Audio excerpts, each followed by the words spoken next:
Assalamualaikum anak-anak.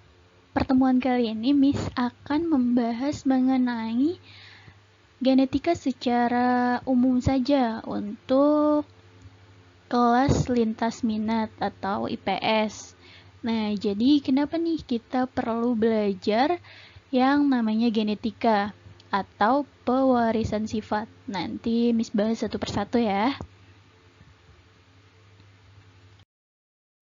Nah, di sini Miss sajikan dua gambar yang bisa kalian lihat. Di sebelah kiri ada gambar satu anggota keluarga, dan di sebelah kanan sebenarnya juga masih sama, satu anggota keluarga, tapi karena banyak, di sini Miss akan tanyakan perbedaannya. Sebenarnya apa sih perbedaan dari dua gambar tersebut?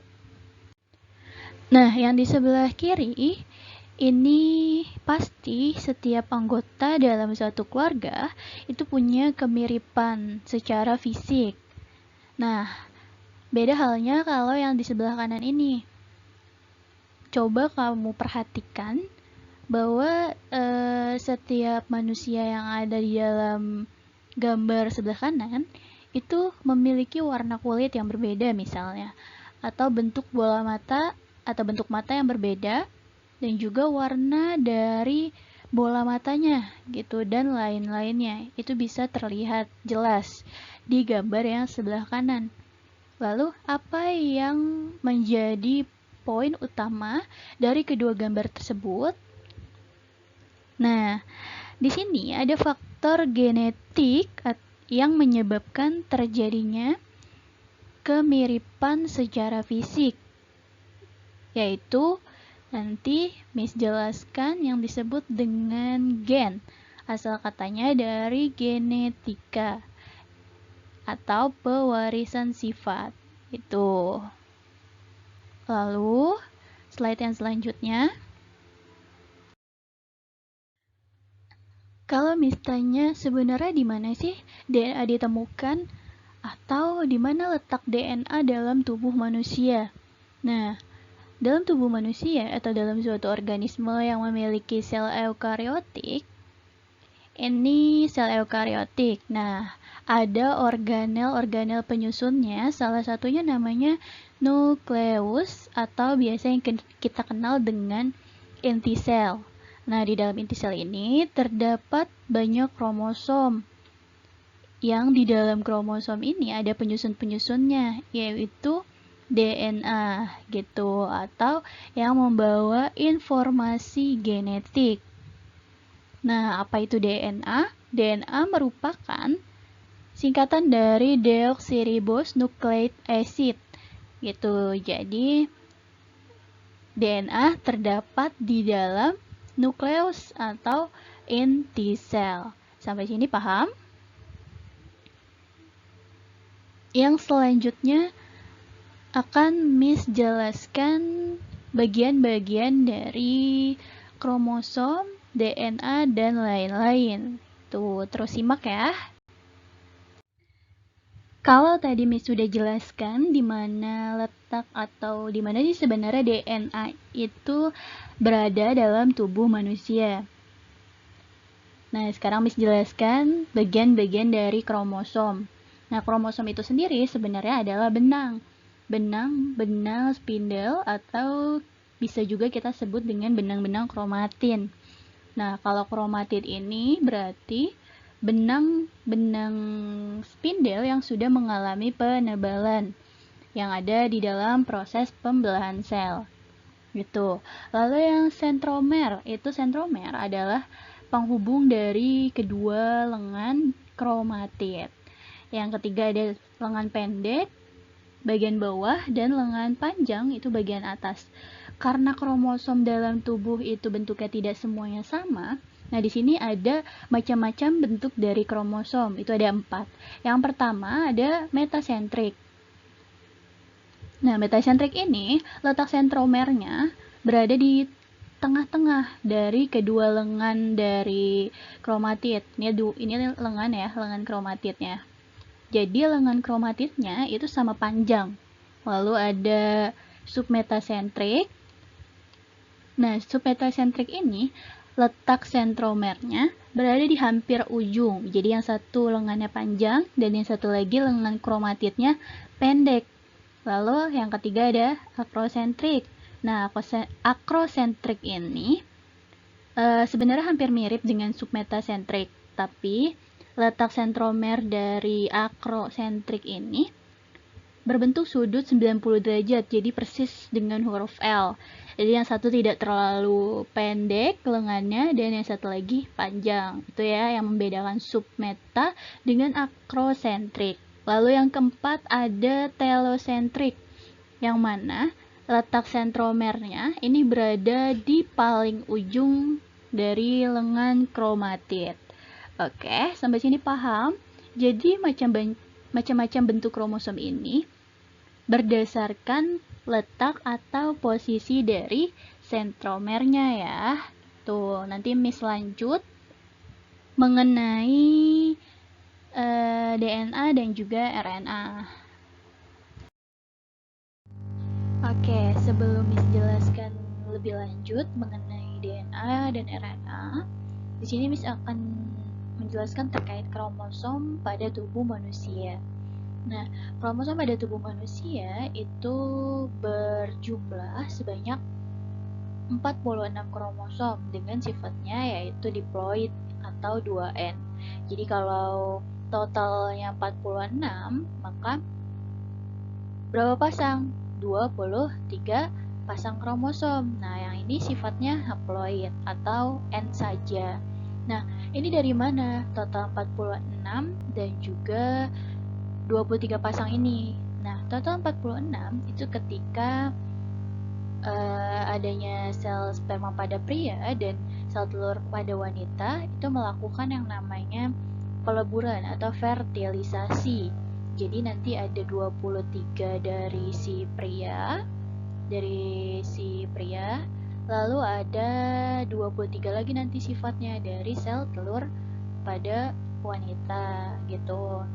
Jadi nanti ini 23. Nah, ini nanti 23 juga sifatnya. Nah, nanti ketika menghasilkan individu baru, makanya nanti totalnya 46 kromosom itu. Jadi nanti anakannya 46, 23 sifat ayah dan 23 lagi sifat dari ibu gitu. Lalu apa itu autosom? Apa itu gonosom? Nah, ini nanti Miss jelaskan. Sebentar. Yang autosom dulu ya. Autosom ini berarti kromosom tubuh. Nah, autosom ini kromosom nomor 1 sampai nomor 22. Jadi kalau misalnya dari sini nih, berarti dari sini nomor 1 sampai nomor 22. Nah, itu namanya kromosom tubuh. Nah, kromosom tubuh ini yang membawa sifat fisik.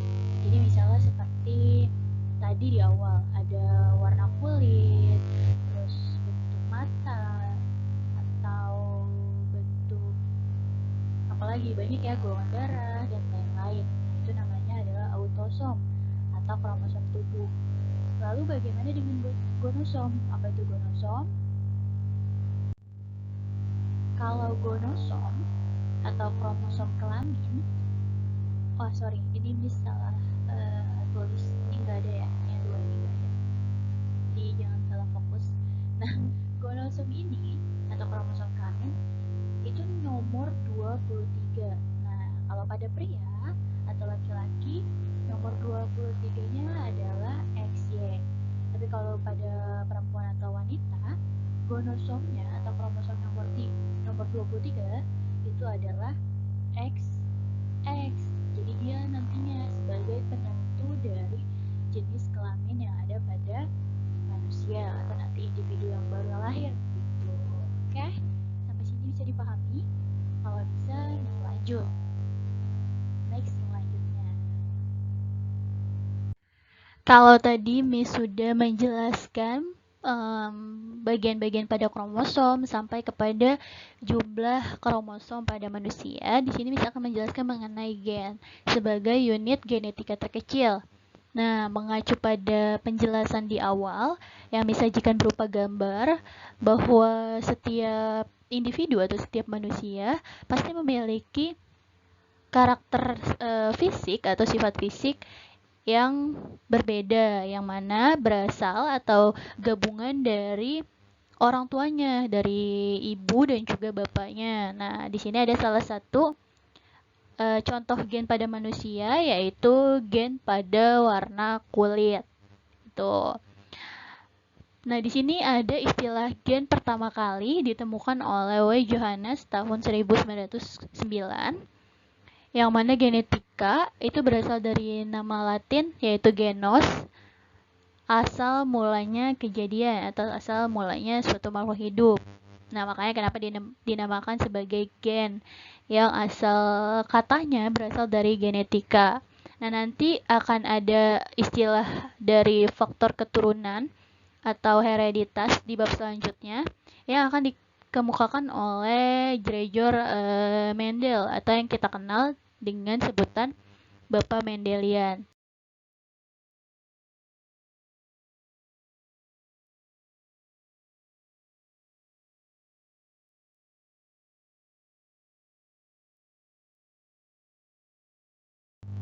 Oke, kita lanjut ke struktur pada DNA. DNA itu merupakan singkatan dari deoxyribonucleic acid, ya. Nah, struktur DNA itu diciptakan oleh James Watson and Francis Crick pada tahun 1953. Nah, DNA ini bentuknya double helix. Nah, jadi untaian ini kan jadi seperti ada dua ya, yang gambar ini. Nah, ini namanya bentuknya adalah double helix. Lalu DNA terdiri dari ikatan hidrogen. Ada gula fosfat juga. Dan ada basa nitrogen. Yang mana basa nitrogen dalam DNA itu terdapat basa purin dan basa pirimidin. Nah, basa purin itu ada dua, adenin dengan simbol A dan guanin dengan simbol G. Lalu basa pirimidin itu juga ada dua, yaitu sitosin atau dalam bahasa Inggris biasanya pakai C, simbolnya makanya kenapa jadi C. Lalu timin dengan simbol huruf T.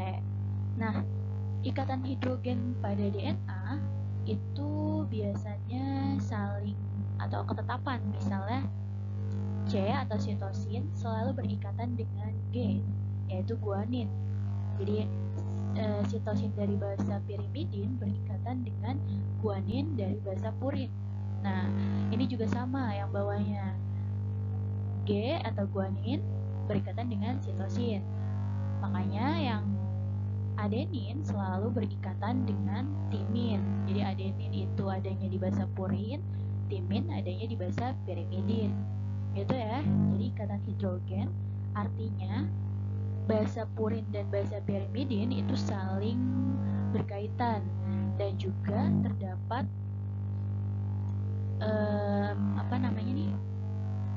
gula fosfat dan juga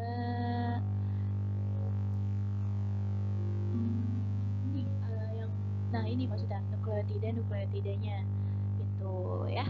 Jadi terdiri dari nukleotida, basa purin dan pirimidin atau kita sebut basa nitrogen, dan gula fosfat gitu ya. Nah, nanti yang selanjutnya akan Miss jelaskan terkait struktur RNA. Nanti bisa dilihat apa sih sebenarnya perbedaan dari DNA dan juga RNA gitu. Simak baik-baik ya. Kalau tadi Miss sudah jelaskan terkait struktur pada DNA, sekarang Miss akan membahas mengenai struktur RNA. Sebenarnya apa sih kepanjangan dari RNA? RNA itu adalah ribonucleic acid, yang mana dia adalah sebagai atau nama lainnya bisa disebut juga asam ribonukleat. Fungsinya dia adalah bahan genetis dari hasil DNA gitu. Jadi dia ini untuk mengatur aktivitas sel yang ada pada tubuh manusia. gitu. Nah, di sini ada 3 jenis atau 3 tipe dari RNA. Yang pertama ada RNA D, tuh, yang membawa kode genetik ke ribosom. Ribosom itu salah satu organel kecil yang ada di sel ya. Lalu ada RNAR. Nah, ini komponen utama dari ribosom. Gitu. Jadi ribosom itu mengandung RNAR.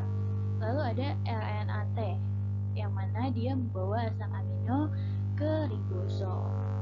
Makanya kenapa si RNA ini sangat penting sekali untuk pengaturan aktivitas sel dalam tubuh. Nah, RNA itu berbeda dengan DNA karena RNA merupakan single helix. Jadi dia hanya bentuknya itu single helix. Kalau DNA tadi kan double helix. Nah, susunan dari RNA basa nitrogennya tetap sama, purin dan pirimidin. Tetapi basa pirimidin kalau pada DNA itu adalah T atau timin, nah di RNA itu adalah urasil gitu. Jadi itu aja ya pembedanya. Nah, di sini Miss kasih terangan deh. Nah, kalau ini kan tadi ini dipasangan kan. Nah, ini basa nitrogen ya. Gitu. Nah, nanti Miss akan melanjutkan perbedaan dari DNA dan juga RNA. Simak slide selanjutnya ya. Ini ada perbedaan dari DNA dan juga RNA. Karena tadi sudah kita bahas atau Miss bahas satu persatu, DNA itu seperti apa dan RNA itu seperti apa. Nah, di sini ada tabel perbandingannya secara jelas. Nah, gambar di sebelah kiri ini adalah perbedaan basa nitrogen, purin, dan pirimidin pada DNA dan RNA. Pada DNA itu ada adenin, guanin, sitosin, dan timin basa nitrogennya. Kalau pada RNA itu adenin, guanin, sitosin, dan urasil. Jadi bedanya adalah pada timin dan pada urasilnya. Nah, dari struktur tubuhnya juga berbeda. Kalau DNA itu double helix, kalau RNA single helix. Bisa kelihatan ya perbedaannya. Nah, di sini ada nih ciri-ciri serta perbedaannya. Dari molekul gulanya, kalau tadi DNA itu adalah gula deoksiribosa, nah RNA itu gula ribosa, gitu ya. Karena dari namanya ribonucleic acid. Kalau DNA apa tadi ya, lupa jadinya deoksiribonucleic acid, gitu, oke.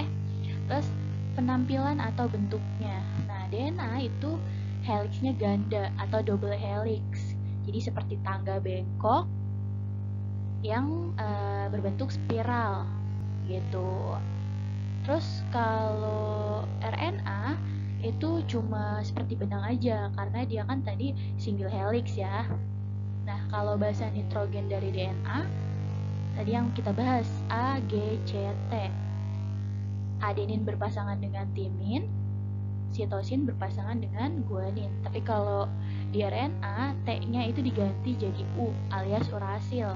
Jadi A dengan U atau adenin dengan urasil dan sitosin berpasangan dengan guanin.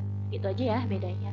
Fungsinya, kalau DNA sebagai replikasi informasi atau juga sebagai informasi genetik, kalau RNA hanya membawa saja informasi yang sudah diterjemahkan nantinya. Nah, lokasinya di mana? DNA lokasinya ada di yang di awal kita bahas, ada di inti sel dan mitokondria. Lalu RNA itu terdapat di nukleus atau inti sel, ada di sitoplasma dan juga ribosom. Karena kan yang sebelumnya tadi yang Miss bahas di RNA itu terdapat 3 tipe RNA. Nah, itu terdapat dalam organel ribosom. Jadi gitu ya perbedaannya. Kalau nanti masih ada yang ingin ditanyakan, kesulitan atau bingung, boleh ditanyakan atau review lagi ya dari slide awal gitu.